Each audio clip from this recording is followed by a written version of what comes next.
So I've set the cross slide to 0 with the tip of the tool just clear of the surface here, and I've got the DRO set to 0 as well, so that I know that I'm not going to mark that surface by going too deep.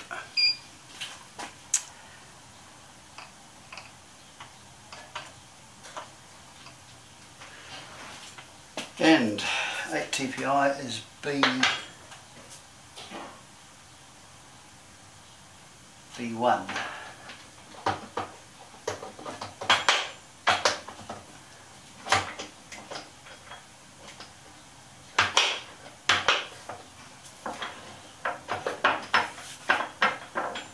We haven't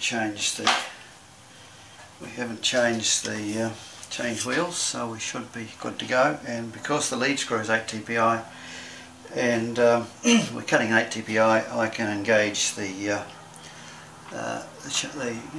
clasp nut at any time.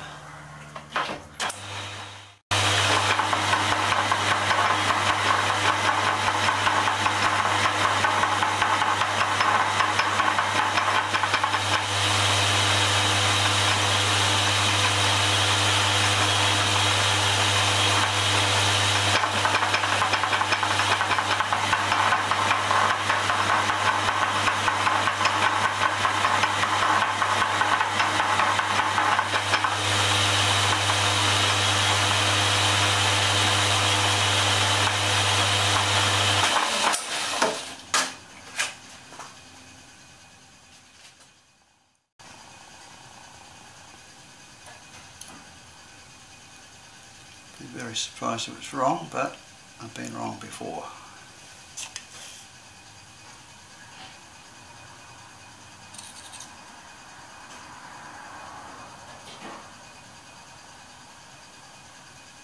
Looks good.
little bit of end shape because the bearing surface is that one there, not the threads. So if the threads were too tight, it wouldn't be able to align itself with the two bearing surfaces, and that feels pretty good.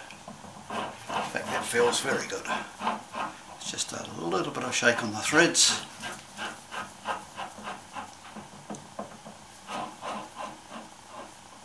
And it sits. And it sits up nicely on that back surface. Right, so we'll just chamfer that surface there, chamfer that surface there, and we should be just about ready to take it out of the four jaw.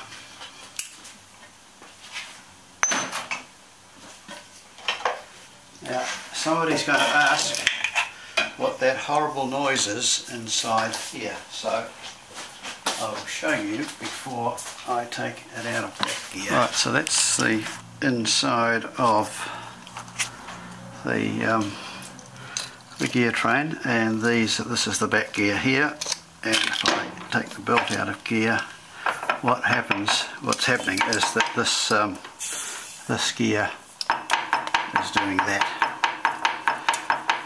because somewhere along the line there is a thrust washer that's either worn out or missing. And I had to do a repair on a tooth recently, and this is the tooth here, that one there, so I had to take that out and recut that teeth. You still see some bluing on it where I've been bluing it. So I think what's happening is that there might be a slight difference in end thrust on those two, on that new gear, which is that one there. Those two are original. That gear there was chipped. But the real issue is that I need to put a couple of thrust washers so that the back gear can't do that. And that's only just recently started to happen, like very recently. So that's out of back gear there, and the normal running is with that dog in place, and now we are without back gear, and we've got 3 speeds here and 2 speeds on the motor. I don't like it. It's laborious and a nuisance to keep on changing it, and when I get round to it, which won't be far away, I'm going to put a VSD on it, and we'll be able to run it in one belt combination all of the time.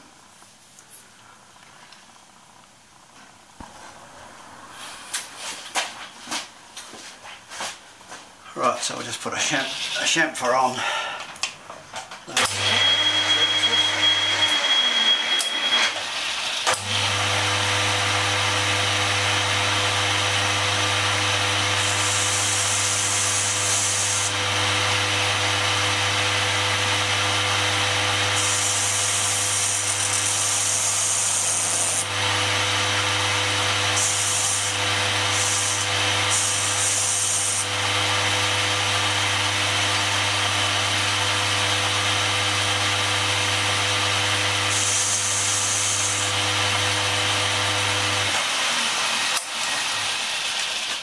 And I just wonder whether I need to get in there and just do a bit of polishing on that thread.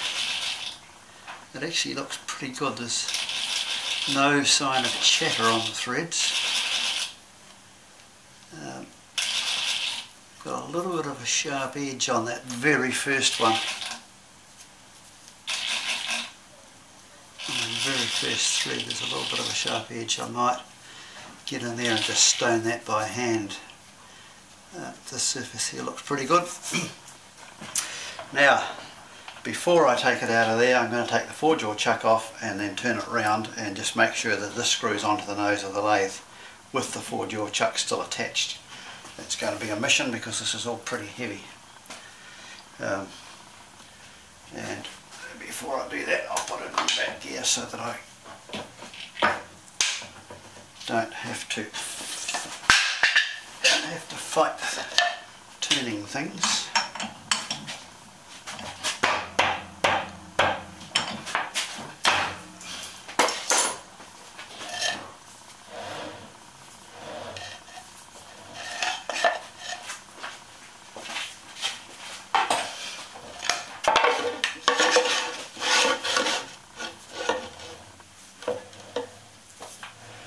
This is the reason for this whole exercise, is to get myself a working smaller 4-jaw chuck, because 20 years ago this was manageable.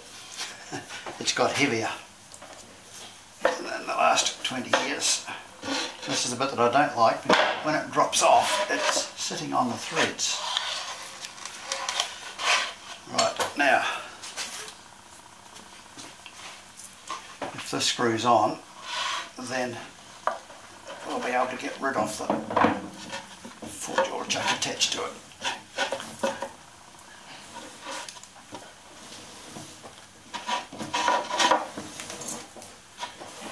That's a good start.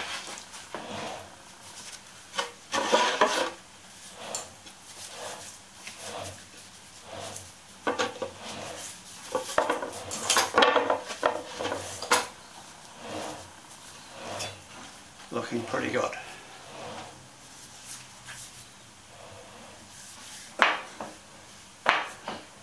Looking very good in fact. Right, so let's take the 4-jaw off. I've actually zoomed you out on that so you can see a bit better.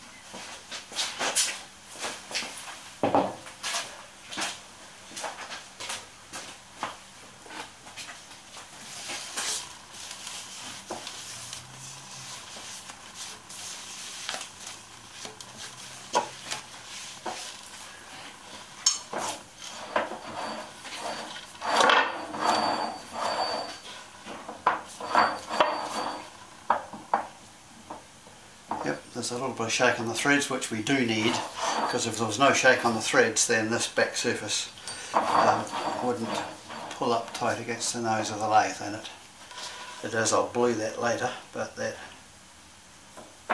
feels good. Right, so we'll true this up now. This edge here attached to the nose, so I'm going to clean the nose first to make sure that it's spotlessly clean and the threads are clean before I do that. We'll chamfer the back, we'll chamfer that edge there, we'll turn the spigot here for the back of the 4-jaw. I'll relieve those threads in there because we've got a whole lot of excess thread which we don't need. And then we'll mount the 4-jaw, mount the new 4-jaw.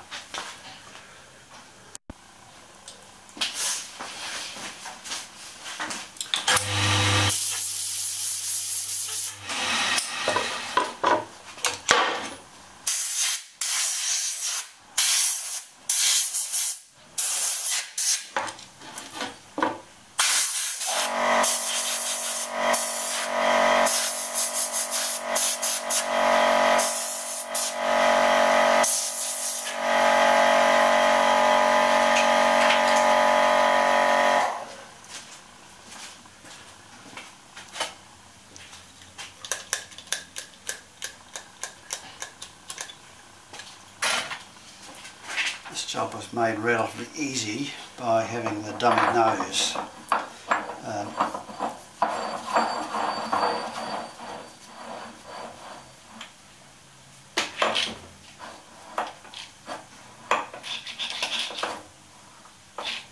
Yeah, that locks up nicely.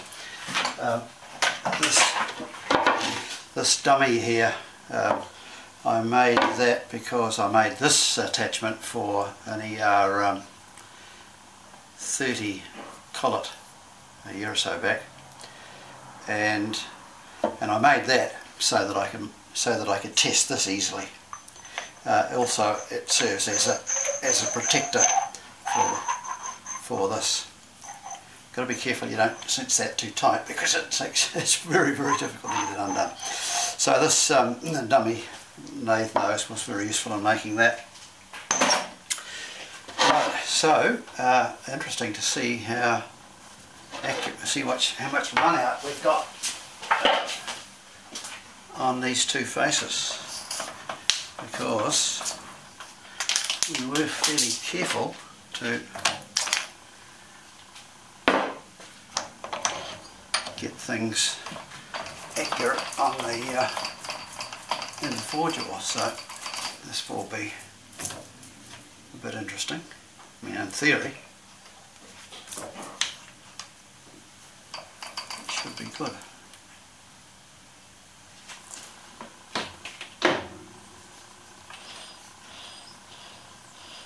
It's not too bad. I won't bring the camera over, you just have to take my word for it. But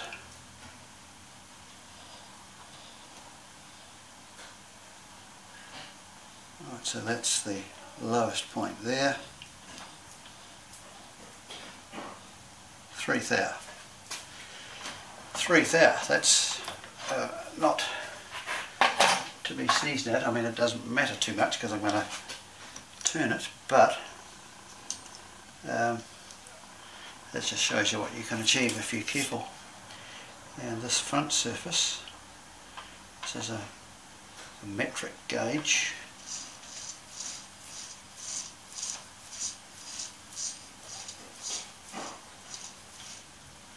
Right, so we've got here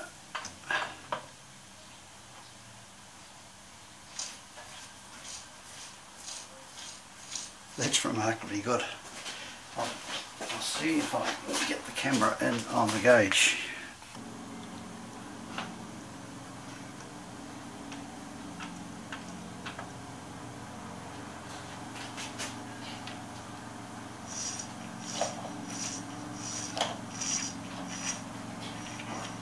So there's the low point,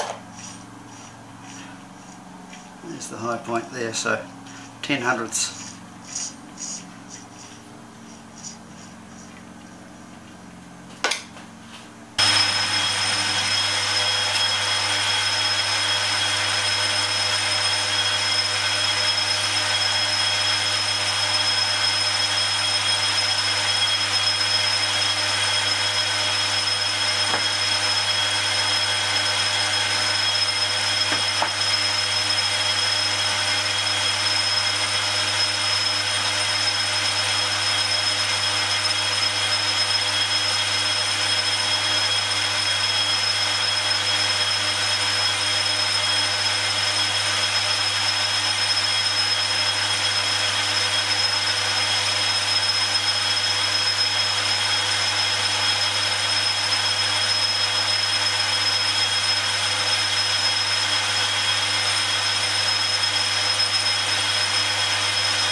diameter is going to go down to 130,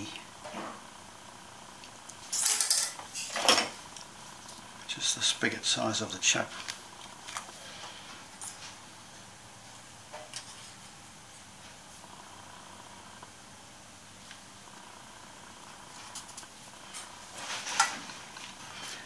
Which is about there, so it's not very far.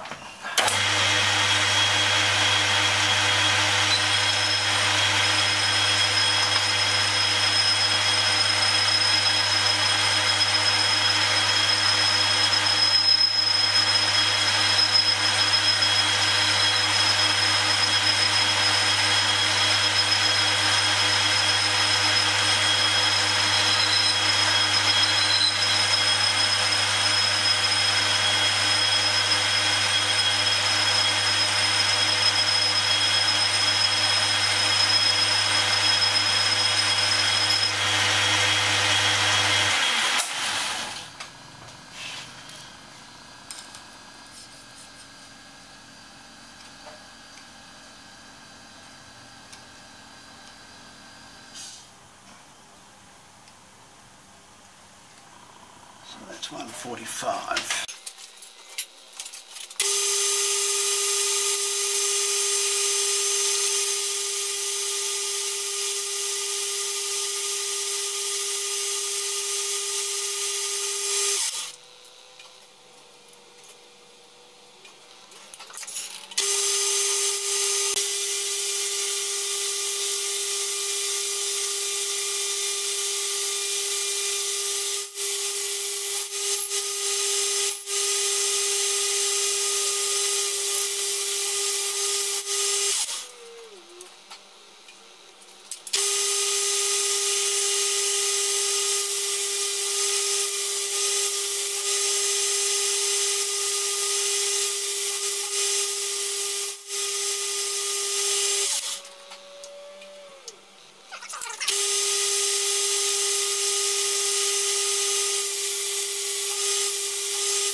Right, we're just going to take a very light skim off this outside surface, and then we'll chamfer the two edges.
Okay, well, I'm fairly happy with that. The run out on here on this outside surface is less than half a thou, and it's even better on that surface, which is good.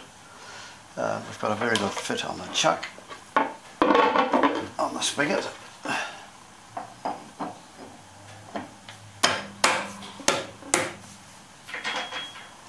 So that is a good, nice tight fit.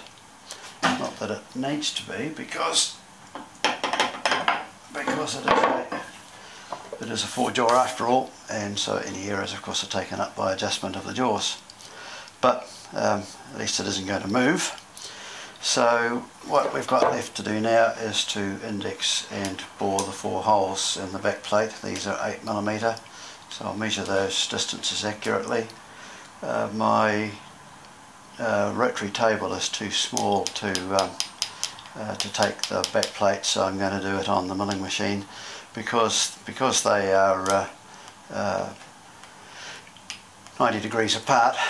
It'll be fairly easy to do just by indexing the table. So we'll mount this on the mill, centre up on the quill, and then index those 4 holes. So we'll do that on the next video. Thanks guys for watching.